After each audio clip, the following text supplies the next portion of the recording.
what's up, everyone? Stay tuned for more with Mary and Musonda. Hi everyone, we're here with Mary Ann Musonda. Let me know if I'm pronouncing the name correctly. I've been struggling to get it right a couple of days. But here, Zimbabwe's captain. Very happy to have you here to just sit and have a conversation as a leader in sports and somebody to actually watch in a couple of years. I definitely think that there's something special about you, and we'll definitely see great things coming from you. So I'm going to get to the questions as quickly as possible. So you were appointed captain of the Zimbabwe team back in 2018, and then almost a reappointment in February of this year for the home series against Pakistan.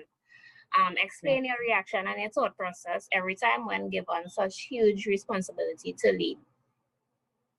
Okay, firstly, thank you for having me.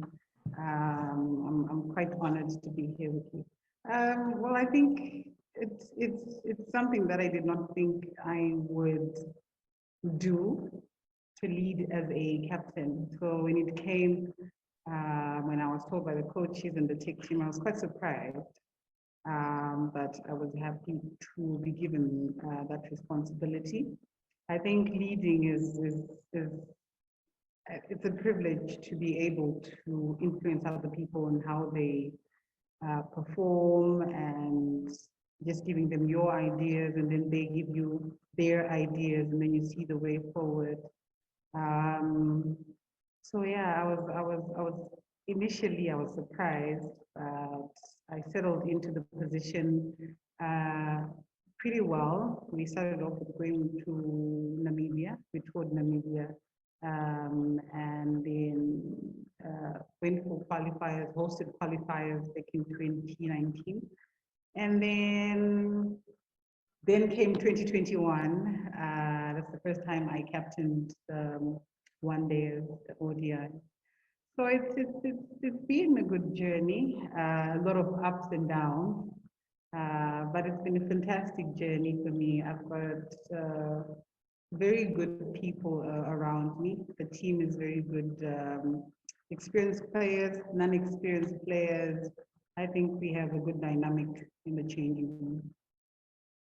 So most sporting activities are like still shut down globally. Um, Yeah. in the football world, we have the World Cup going on and the Euros.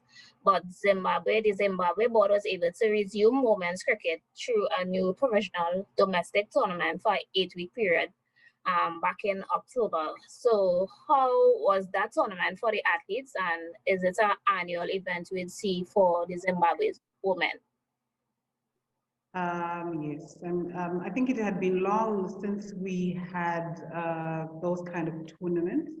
I think they are extremely helpful in terms of identifying other players. So it's a pool of 4 teams, and they cover all the provinces in Zimbabwe. So from what I understood, it is a league that will go on, it's a tournament that will go on every year, annually. I think around that same time, around October or so. So when it started last year, it went on very, very well. 8 consecutive weekends, playing Fridays and Saturdays and Sundays. And one day is a T20, and then the next day is a one-day, which I found quite exciting for the girls, something that hadn't happened in so many years.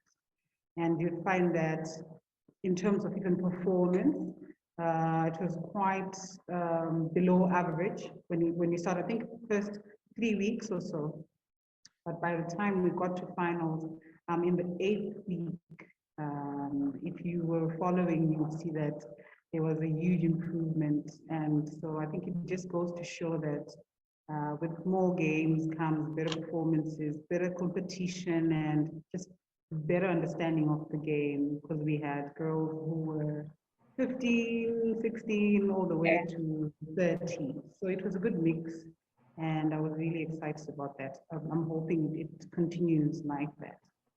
Is it a tournament where you can also pull players to the national team, so there would be coaches watching from the Yes. tournament itself? Yeah, so the tournament comprised of 4 franchise teams, which were provinces that were just divided into 4 teams. And each team has coach and manager, or 2 coaches, a co-head coach, assistant coach, and a manager. The structure is that they will be like regional games where you have northerns and southerns. So from the pool of 4 teams, there was selection to find 2 teams. So provisionally, that would then be the next step to get into the national team. Yeah, so that's how it was done. Yeah, so then there's a lot of exposure. The regionals also, we start playing games. So no matter which team you were on, you were in the 4 teams, you just get divided into 2 teams. You selected 2 teams, then you play against each other, and then a squad is also selected from their national team. Okay. Yeah. So you have played for a lot of teams, different teams: Eagles, Rhinos, Tuskers, Mountaineers, in 50 overs and 20 overs.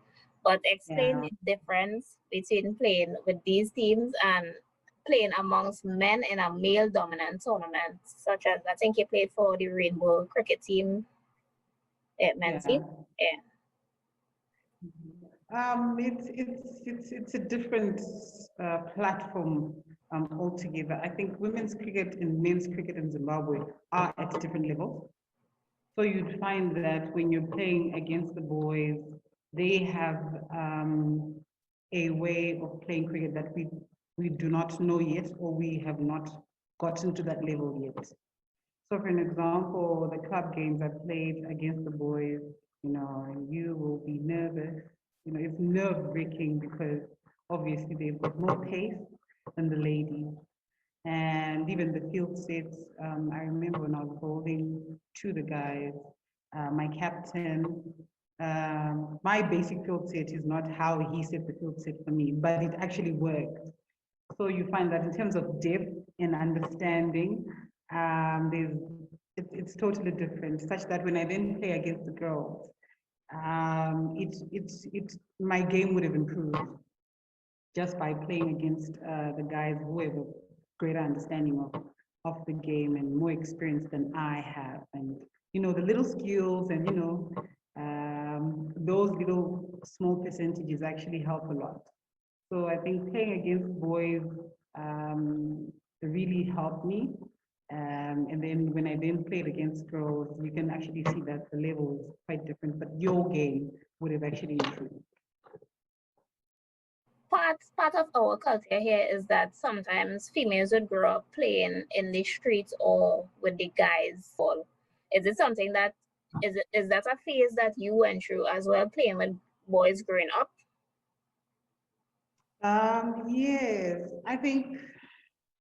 I thought it was just a dynamic in high school when I was playing against the boys or playing with the boys. The girl in the boys team, the boys would think, okay, why is she playing with us? Is she trying to say we are weak like she is? Or, so we're going to bounce her, we're going to make life tough for her. And so it's kind of, I just had to ignore that because there are also other people in the same team who would be so chuffed that I had the courage to play against the boys. Not that I played like the boys, not that my skill was up there, but just being able to play with them. Some were chuffed. Some found it quite encouraging for there to be a girl who also wants to play. So, in every situation you find someone say, no, what is she doing? And then someone really encouraging. Some would say, up to you and say, no, you're doing this wrong. Try this and try that and try that. So yeah, that's the only little challenge that's there. Otherwise, playing wise, I was up for the challenge. I knew I was playing against the boys. They would hit you sixes, but you were in their team, so it's not like when you have the ball in your hand, They say, okay, because it's a girl, no. I also didn't want that. Just play your cricket. I play Yeah. cricket as long as it's Right. safe. Yeah. Yeah, let's continue. Okay. Um, so Button has its own responsibility compared to captaincy and actually leading a team. So have you ever struggled with one role because of the other? Okay, so what I tried to kind of do is I followed just historically and also just following the cricket. I found that captains who bat kind of struggle with that dynamic of balancing leading and also playing their individual role. So I just told myself that when I go out to bat, I have to forget about captaincy. I just have to bat like a number 4 batter and just play my role like everyone else is playing. And then if then I start thinking about captaincy, then it's just an added responsibility. But I would have found my feet on the crease as a batsman and not as a captain. Um, I tried to do it the other way around. I noticed that I was letting the team down because I was actually struggling. I think just the pressure psychologically it gives to you that, you are the captain, so you are supposed to lead and, that kind of thing. Yeah. So I just tried to say, okay, for me to calm down at the crease, I'm just going to bat. This is my role as the number 4 batter. What's needed, let me do that. And then, everything else comes, everything flows from there when I'm a little bit settled at the crease. Okay. Yeah. The space I playing with the guys would have contributed to maybe your overall performance. So you were awarded player of the tournament with the Rhinos women in the T20 Cup. You had 13 wickets with 239 runs. So how exciting was that tournament for you and being named player of the tournament? I was so excited. I remember when before the tournament started actually, I wrote my goals like, okay, between T20 and the 50 over, I really want to perform. So I wrote down my goals. This is going to be my strike rates in the T20s and my average and just like a normal batter would do before a tournament or season or something. So that's what I just did. But I found it easier to apply myself in the shorter version than the longer version. I think it's because we had not played one days in a long time. So I think I had not actually managed to process switching from T20 to one day, to one day in terms of the processes. When it's T20, you just say you don't have a lot of time. You just need to get the tee off and then, make sure you put a big score on the board. But with 50 overs, it's different. You have to go through, okay, how many overs am I going to see through? I need to see the ball. I need to put the ball in the gaps and, I think I did not quite process it well, but I found it easier to bet in the T20s. So you find that even now when I'm practicing, I kind of just don't go and bet in the nets. I think about, okay, what am I working on? Is this a T20 version? Is this a one-dayer? And which parts of the game am I betting? Is it during the bowling power play? Is it when the field is spread out? Am I facing spin or pace? And so I tried to now incorporate the one day into my skill in the T20. But I really found it exciting. I think I love team. I love team off. So probably that's why the T20 was easier for me. Yeah. So you mentioned writing down your goals. So is that like a routine you do before tournaments or games? Yes. In general, I like to write things down because it gives me a sense of direction. So when I wake up in the morning, okay, this is what I'm going to do. Just a normal to-do list. So I have put that in my game as well. Before the season starts, this is where I want to end up when the season ends. So after every game, I'm also checking where am I and where am I going wrong, so that I do away with just going through the motions. And I also give myself tasks. I give myself goals. I need to improve with my facing spin. which shot did I find easier, what was the wicket doing, so that I can just continuously keep track of where I need to improve and what I'm doing well. So I just find it easier to stay on top of my game and my skill, writing things down. Okay. Yeah. So of course you would have been in a bubble with the team preparing for the tournament, and then we have the pandemic.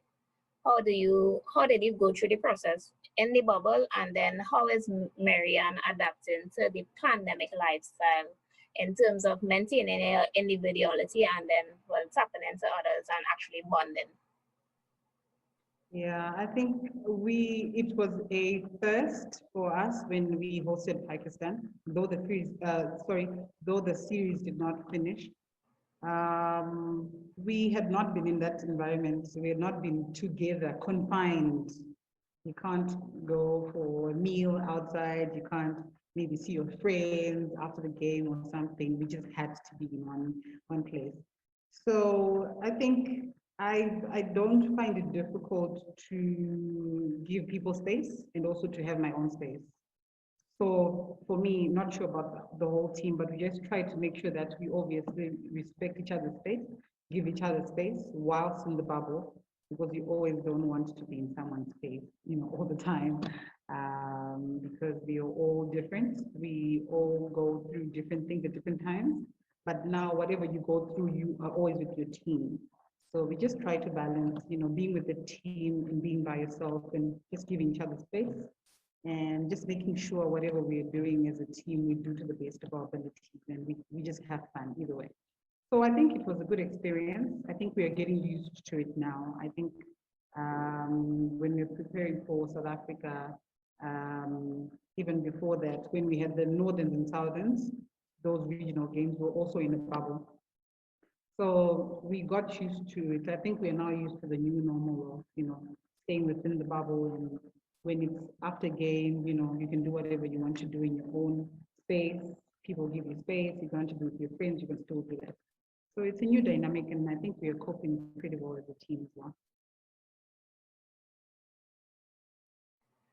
So we know that with sports, there come some unfortunate events, one being part of Zimbabwe's history, the barring or the ban from International Cricket Council, ICC. There were no salaries, no match fees for players, no tour to Ireland and Netherlands, no T20 World Cup qualifiers in Scotland, and you in particular was unable to play in the Kia Super League. So how did that affect you, and how badly did it impact the other ladies? I think that was the worst experience I've ever had to go through. And I think what was worse was I was a captain, so I didn't have the liberty to just randomly, react in any other way. I just had to still be a leader in that whole situation. So I remember when this thing started happening, we were actually preparing to go to Ireland. And after Ireland, I remember myself and four other people in the team had been selected to go play against the team that was Kia Super League. So I was amped. I was like, this is my chance. I've been working hard for this, and I'm so happy it's been recognized. I can get all the exposure out there, playing against people we see on the TV, all these super talented ladies. I was so amped. So when it started, I didn't think that the consequences would lead to us actually not being able to go anyway. So we had prepared for Ireland, and then we had to go home to then come back, I think after 3 days, to just go do our goodbye, see family, then come back and go to Ireland. On the first day, and then this thing starts happening. On the second day, I begin to get phone calls. Okay, I follow social media. This thing is erupting badly, and people are starting to talk about the consequences of, what's happening, the worst that could happen, and how it will affect us and stuff. So I'm just like, what? whatever, things will come right. Until the day when we're supposed to come back for camp, we're told, no, don't come back for camp. There's a lot that's happening. There's a lot that needs to be done first before you guys are able to travel. In the middle of that, then we got suspended. And yeah, that was heartbreaking. I was really heartbroken for the team because we had such a great roadmap to the qualifiers. We were supposed to go to Ireland, and then we were supposed to play Netherlands on our way to the qualifiers. So I think we had a couple of weeks, which we then had to go for the Kia Super League games, then go for the World Cup. So you can only imagine World Cup qualifiers. So you can only imagine the number of games and the exposure, and we had really trained sufficiently, really looking forward to prepare our combination, everything we'd worked on. We now wanted to transfer it to the games, and we had a lot of games to try different things before actually going to qualify. So we knew we had a fighting chance at the qualifier. So you can only imagine when you feel like, okay, everyone is really excited about this, our heads are in the right place, and people are physically fit, people know what they're doing. You know, that vibe, that energy. We had a good vibe with good energies going in, and then, you know, the next thing you told is, it's not going to happen anymore. I was devastated. I died. Inside, I died. I don't want to lie. Because I was asking myself, when next will I get such an opportunity? Do you get what I mean? It's not every day that you get such opportunity, especially with, yeah. You don't. And then afterwards, well, the Kia Super League was discontinued. So Yeah. here we are. Yeah. So yeah, it's part of life. I think there's always a reason to what we go through, and I'm here to see the day when it will make sense why that happened. But yeah. Okay. Yeah. So, as a leader, I know many leaders, they also have their mentors or people that they look up to. So, who would have been the people that you went to get comfort or just look for advice during the hard time? I know you would have been a leader or somebody to lean on for your team, but how was your support system? I have a healthy support system. I'm grateful for that.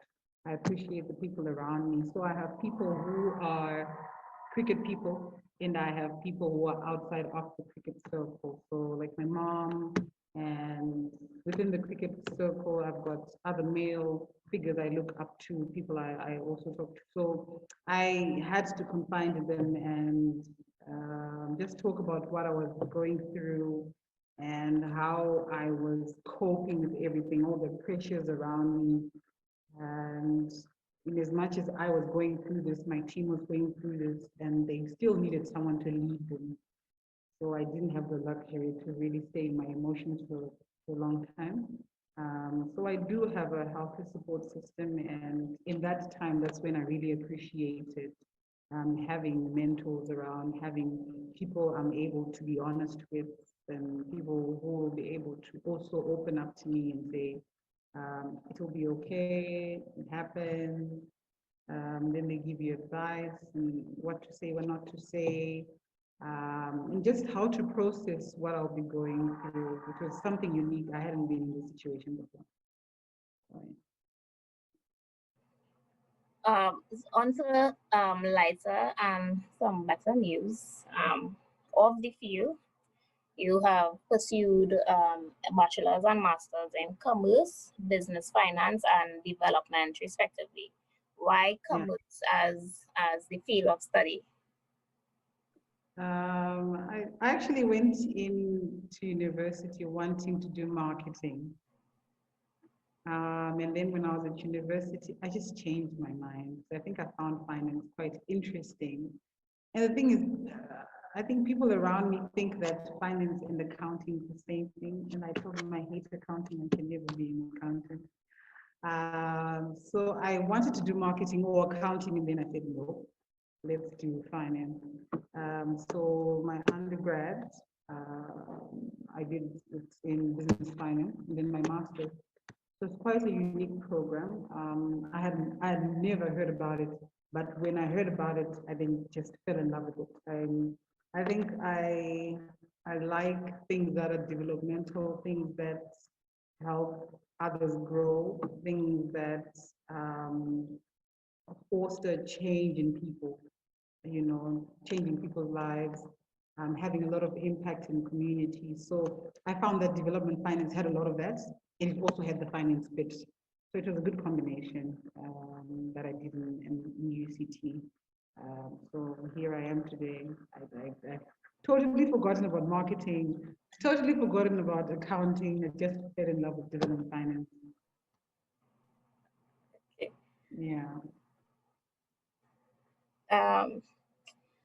On to even better news. You were selected for the Mentorship Cricket Future Leaders program by the ICC. That's a big or huge win of the field.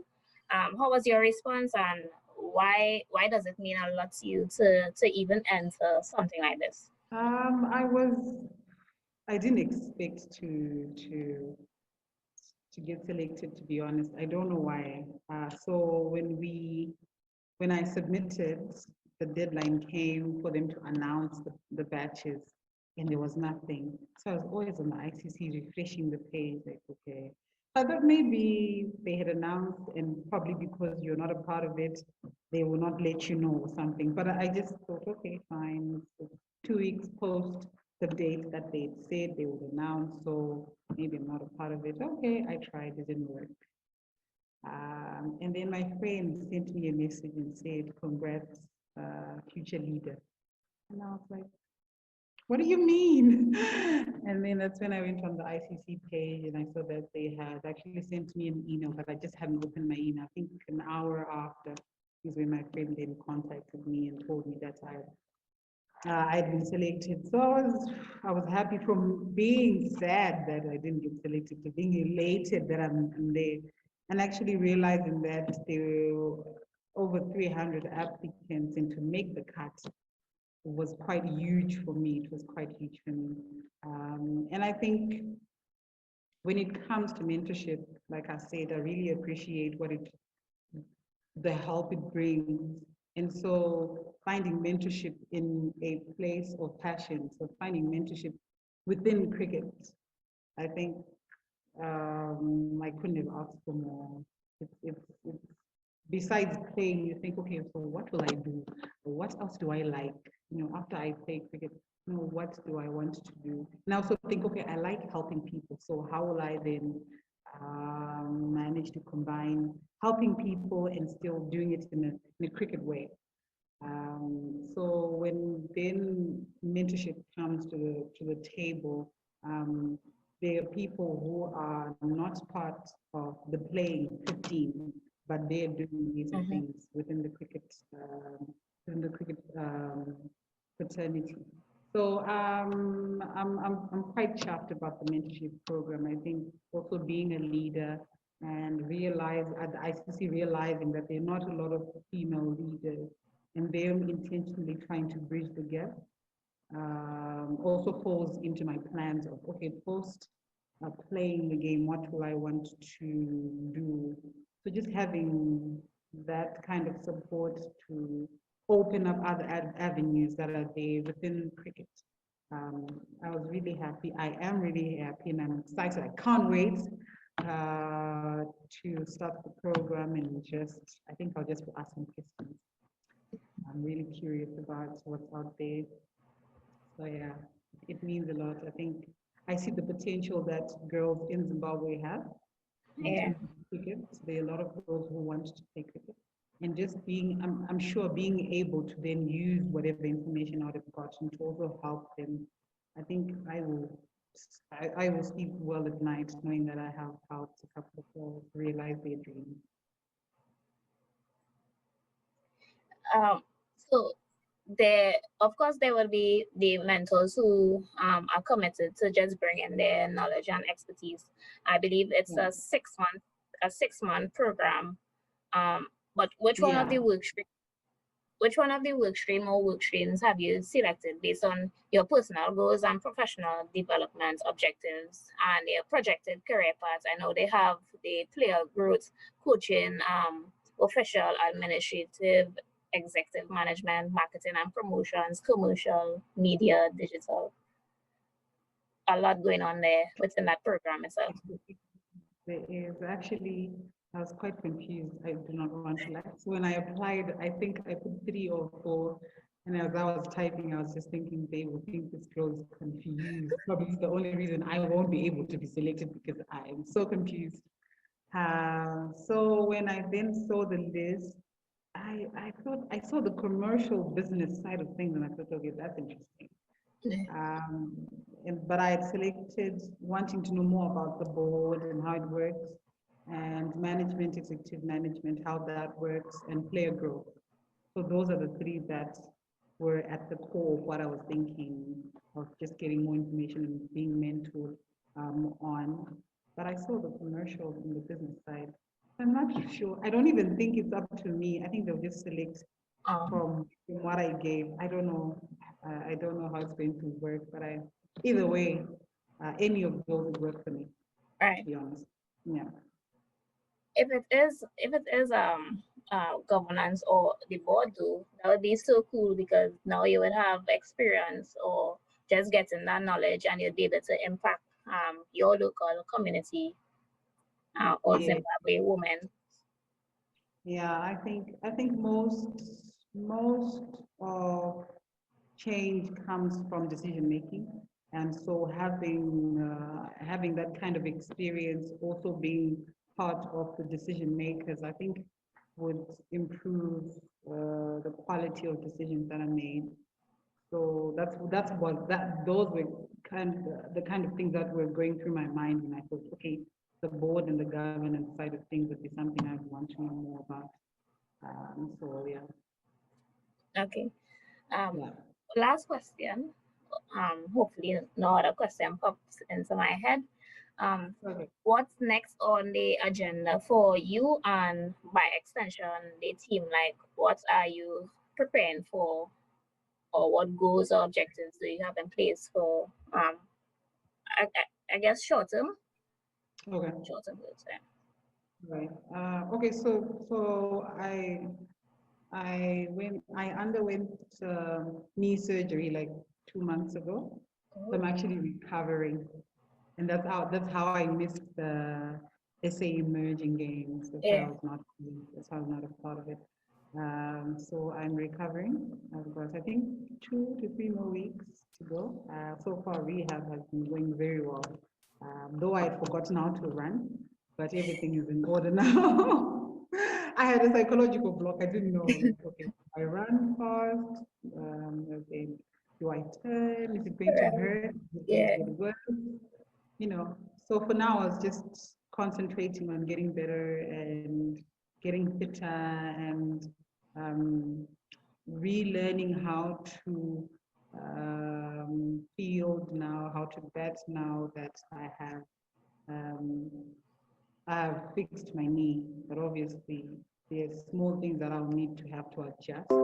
So for now, I've just been, thoroughly concentrating on getting better.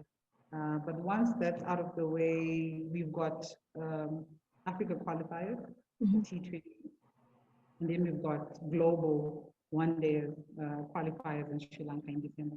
So short term, I think Zimbabwe has not been to any World Cup before, and it remains one of my goals, ever since I've been captain, to really try go to the World Cup, qualify for the World Cup. I think we would have done a lot for the team, the history of women's cricket in Zimbabwe. So it's one goal that I always think about, and I'm always, finding ways of how to get there. It's not easy. Women are playing brilliant cricket out there.